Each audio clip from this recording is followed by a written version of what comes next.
జాగృతి అందరికీ నమస్కారం. ఇవాళ యావత్ తెలంగాణ ప్రజలందరూ కూడా మరి మొన్న మనం అనుకున్నట్టు బూతుల వాన ఆగి ప్రచారం హోరు ఆగి ఎన్నికల యొక్క రిజల్ట్స్ కూడా వచ్చి కొంత తెరిపినబడ్డటువంటి సందర్భాన్ని మనందరం కూడా గమనిస్తూ ఉన్నాం.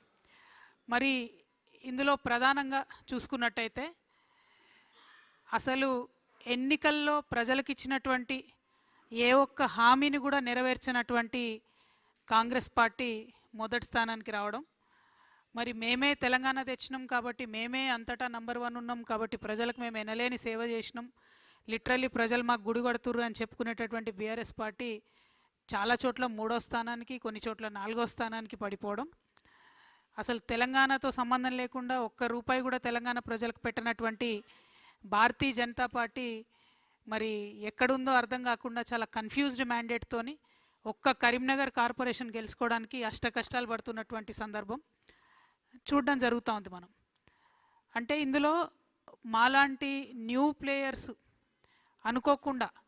అనుకోకుండానే మాట ఎందుకంటున్నా అంటే తెలంగాణ అస్తిత్వ పరిరక్షణ కోసం 20 సంవత్సరాలుగా పనిచేస్తున్నటువంటి జాగృతి, అనేక తెలంగాణ అంశాల కోసం పనిచేస్తున్నటువంటి జాగృతి, మేము ఇప్పటికే రాజకీయ పార్టీగా మారబోతా ఉన్నాం, ఒక కొత్త రాజకీయ శక్తి ఈ రాష్ట్రంలో రాబోతుందని ప్రకటించి ఉన్నాం. ఆ ప్రకటనతో ఉత్తేజితులైనటువంటి అనేక మంది మా కార్యకర్తలు పోటీ చేస్తామనేటటువంటి ఒత్తిడి మా మీద తేవడంతో చివరి నిమిషంలో మేము ఆల్ ఇండియా ఫార్వర్డ్ బ్లాక్ అన్న వాళ్ళతో కలిసి మరి ఎన్నికల్లో పోటీ చేయడం జరిగింది. సో కోఆర్డినేషన్ కానీ ఏది కానీ లేకపోతే క్యాండిడేట్స్ ఐడెంటిఫికేషన్ కావచ్చు, వారికి అసలు మా తరఫు నుండి సహకారం కావచ్చు, ఏ రకంగా కూడా లేకుండానే ప్రజలు దాదాపుగా 40+ ప్లేసెస్లో జాగృతి ఆల్ ఇండియా ఫార్వర్డ్ బ్లాక్ వారిని గెలిపించినందుకు ముందుగా ప్రజలకు ధన్యవాదాలు తెలియజేస్తాను. 33 అఫీషియల్గా మనకు నంబర్ కనబడుతుంది.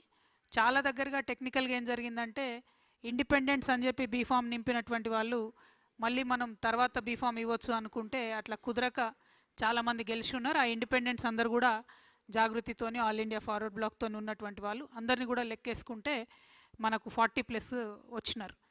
అదేవిధంగా ఒక మున్సిపాలిటీ వడ్డేపల్లి మున్సిపాలిటీలో క్లియర్ మ్యాండేట్ వచ్చినా కూడా వెంటనే కాంగ్రెస్ పార్టీ అదేవిధంగా అనేక ఇతర పార్టీలు కలిసి ప్రలోభాలకు గురి చేయడం, మరి ఆ రిజల్ట్ రేపు ఎట్లా అవుతుందో తెలియదు, ఆ చైర్మన్ ఏ పార్టీ అన్నట్టు ఎట్లా వస్తుందో కూడా తెలియదు కాబట్టి దాని గురించి నేను మాట్లాడట్లేదు.